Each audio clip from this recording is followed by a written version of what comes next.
الحمد للہ وحدہ لا شریک لہ والصلاة والسلام علی من لا نبی بعدہ اما بعد فاعوذ باللہ من الشیطان الرجیم بسم اللہ الرحمن الرحیم لقد کان لکم فی رسول اللہ اسوۃ حسنہ اللہم صلی علی محمد وعلی آل محمد کما صلیت علی ابراہیم وعلی آل ابراہیم انک حمید مجید۔ اللہ رب العزت نے حضور اکرم صلی اللہ علیہ وسلم کو قیامت تک آنے والے تمام انسانوں کے لیے اسوہ حسنہ، نمونہ اور معیار بنا کر بھیجا ہے۔ خوشی ہو یا غمی، راحت ہو یا تکلیف، سفر ہو یا حضر، ہر حالت کے لیے رسول اکرم صلی اللہ علیہ وسلم ہماری اسوہ حسنہ ہے۔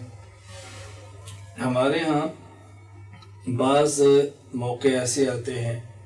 کہ جس میں کچھ لوگ اعتدال کے ساتھ اپنے اعمال میں لگے رہتے ہیں اور کچھ لوگ حدود سے تجاوز کر کے اپنا بھی نقصان کرتے ہیں، امت کا نقصان بھی کرتے ہیں۔ ابھی محرم الحرام کا مہینہ شروع ہونے والا ہے۔ محرم الحرام کے حوالے سے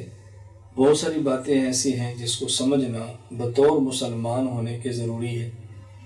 اس میں جو بات سب سے اہم ہے وہ یہ کہ ہمیں یہ سمجھنا چاہیے کہ محرم الحرام میں کون سے کام کرنے ہیں اور محرم الحرام میں کون سے کام نہیں کرنے۔ اسی طرح ہمیں یہ سمجھنا چاہیے کہ محرم الحرام میں ہمیں کیا سبق ملتا ہے اور ہم نے اپنی زندگی اس سبق کو سمجھ کر اس کے مطابق کیسے زندگی گزارنی ہے، اور پھر یہ بات بھی سمجھیں کہ عبادات کے لیے امن کتنا ضروری ہے اور امن کیسے قائم ہوتا ہے،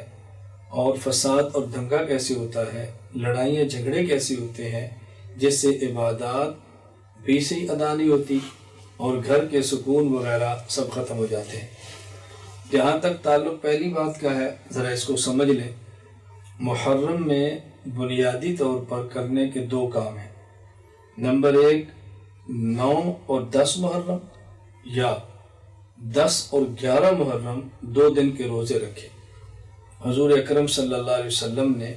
10 محرم کا روزہ رکھا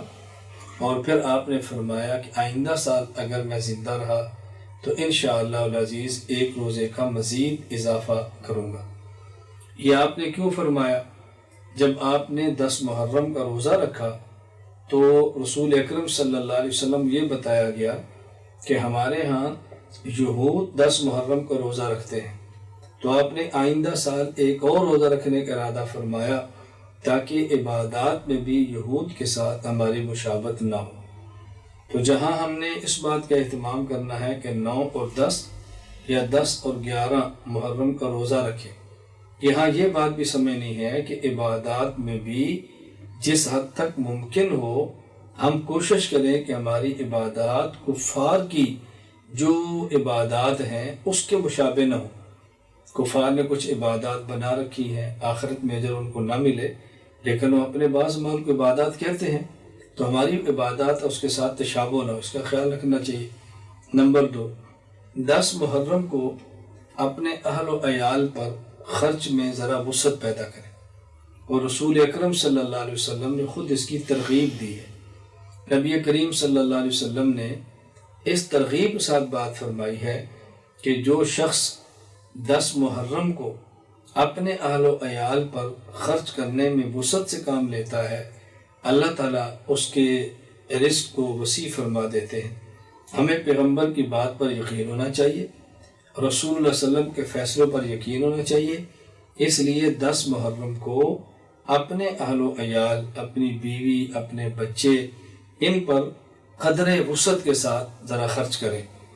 ہم اس دن دوسروں پر خرچ کرنے کی بات کرتے ہیں، اپنے اہل عیال کو بھولتے ہیں، تو جب پیغمبر صلی اللہ علیہ وسلم کا ارشاد اس دن اپنی اولاد، اپنے گھر والوں پر خرچ کرنے کا ہے تو ہمیں اس کا اہتمام بہت زیادہ کرنا چاہیے۔ تو محرم میں بطور خاص کرنے کے 2 کام ہیں۔ نمبر 1، 10 محرم اور 11 یا 9 اور 10 محرم کا روزہ۔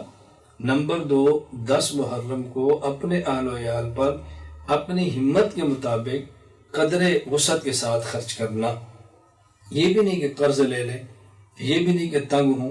تنگ بھی نہ ہو، لیکن کوشش کریں عام دنوں میں فروٹ نہیں ہوتا تو 10 کو فروٹ کھلا دیں، عام دنوں میں آپ سبزی پکاتے ہیں تو اس دن گوشت پکا لیں، تو عام دنوں میں اگر کوئی میٹھا نہیں ہوتا اس دن میٹھا کھلا دیں بچوں کو۔ تو یہ کام ہے جو ہمارے کرنے کے